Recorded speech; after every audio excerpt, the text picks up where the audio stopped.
we're going to be talking about Five Nights at Freddy's. So obviously we got that first movie, Five Nights at Freddy's, again from Blumhouse. It seems that we're all talking about Blumhouse at the moment. They're putting out a lot of projects, so and I'm happy with that because I think they're a great studio. So that first movie came out, and we waited for years and years and years, and people were constantly butchering Blumhouse online, you know, constantly messaging him, where's the Five Nights at Freddy's movie? Where's the Five Nights at Freddy's movie? And it seems like it took forever to get that movie done, but it came out and it made so much money against its budget. The budget was quite small and it made ridiculous amounts of money, and there's a huge fan base. So it was only a matter of time before they greenlit a sequel. So after initial rumors circulated about a sequel to Five Nights at Freddy's movie, the news has been officially confirmed. Blumhouse Productions and Universal Pictures announced at CinemaCon that the sequel is indeed in development. Yeah, like I said, with the amount of money that that first movie made against how much the budget was, of course they were going to make a second one. Why would you not? It's like a cash printing machine. So, you know, although I was a little bit disappointed with the first movie, I'm not going to lie. There were some, you know, little moments in there that showed that they could build something great. Some of the kills were quite fun. The animatronics looked absolutely fantastic, but I felt the movie was a little bit lacking, a little bit wanting, but I hope that they can, you know, improve the movie in that degree in the second movie and downplay some of the things that didn't work. We'll have to see how that works. So, according to Variety, Five Nights at Freddy's 2 is slated for a full 2025 release. Although an exact date has not yet been disclosed, details regarding the plot, returning actors, and characters from the first movie remain under wraps. It's also unclear whether the sequel will retain the simple title of Five Nights at Freddy's 2 or adopt a different name.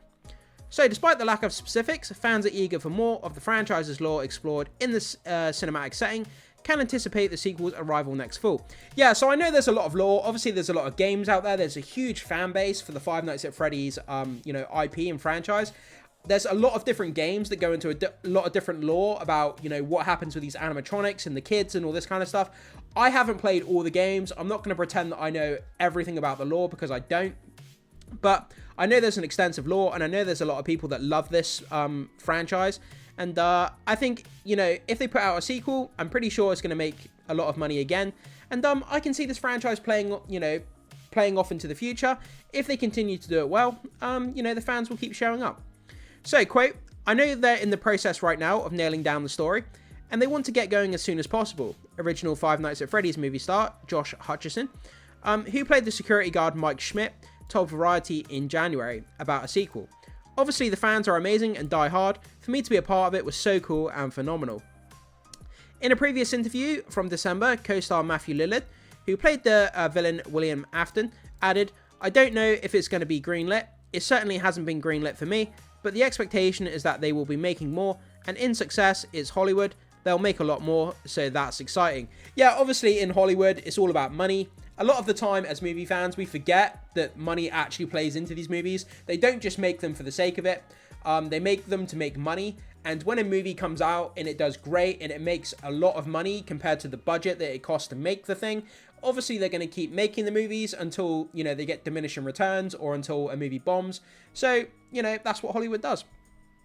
The Five Nights at Freddy's film adaptation, based on Scott Cawthon's popular video game series, was helmed by director Emma Tammy.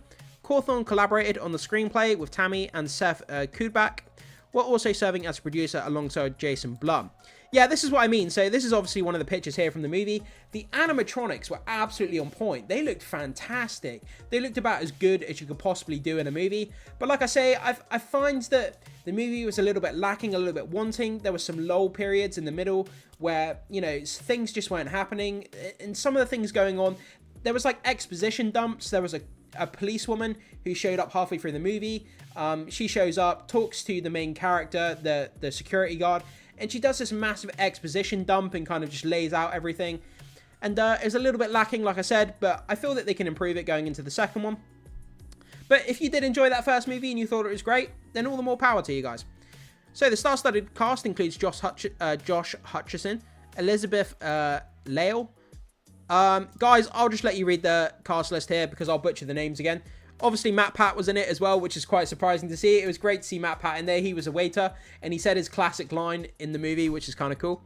So, interestingly, while Mark Kaplier didn't make an appearance in the first film, There's speculation that he might secure a cameo in the sequel. I think that would be so fun going forward. The same way that Marvel, you know, they put Stan Lee in a cameo in all their movies. To have, like, these big YouTubers who play these indie games, to have a cameo of each of these YouTubers in each of the Five Nights at Freddy's movies going forward, I think that would be super, super fun. You know, trying to guess which cameo of which YouTuber is going to appear in each movie. I think that would be super, super fun. So the sequel is officially happening. The sequel's official greenlight owes much to the financial triumph of its predecessor. The original film amassed over 297 million globally. For a lot of films, that doesn't sound massive. When we're used to talking about, you know, like Jurassic World or DC or Marvel, we're talking about billions of dollars. But for a movie to come out and make nearly $300 million on a $20 million budget is absolutely phenomenal. That return on investment is incredible. So, surpassing expectations and establishing itself as Blumhouse's highest grossing release ever, all on a modest $20 million budget. Highest grossing release ever for Blumhouse. That just tells you everything you need to. We're going to see a lot of these movies. We're going to see them popping up quick. We're going to see an entire franchise built around this narrative because they know that they're going to generate a whole ton of money about this. And if a sequel comes out, it makes even more money than the first movie. Then they're on to a winner and they're off to the races. They're going to be making all the money in the world. So, while critical reception was lukewarm, with Rotten Tomatoes score at 32%, that's exactly where I would expect it to be. Like I said, this movie, it was good and it had some great foundations that they can build on for future movies going forward.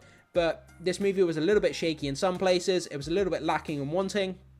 But there was a good solid foundation there. And there were some good points about this movie for sure.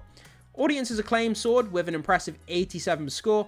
Yeah, but don't take audience score into account all that much because those numbers can be fudged and whatever. So, this divergence underscores the franchise's strong fan base and ability to resonate with audiences. So, for those eager to revisit the world of animatronic horrors, the original Five Nights at Freddy's is currently available for streaming on Prime Video. And that comes to us from Variety. So, yeah, massive gaming fan base out there for Five Nights at Freddy's. I bet they were kind of worried, will that fan base of the video games translate into box office? And it looks like it's done exactly that. A $20 million budget went on to generate $300 million at the box office, which is an insane return on investment. You could not expect any more than that. And it's absolutely, you know, a foregone conclusion that they were going to greenlight a sequel. But guys, let me know what you think about this. Did you enjoy the first Five Nights at Freddy's? Are you interested in a sequel project, Five Nights at Freddy's 2? And just let me know all your thoughts, comments, and opinions about this movie going forward if you're looking forward to it.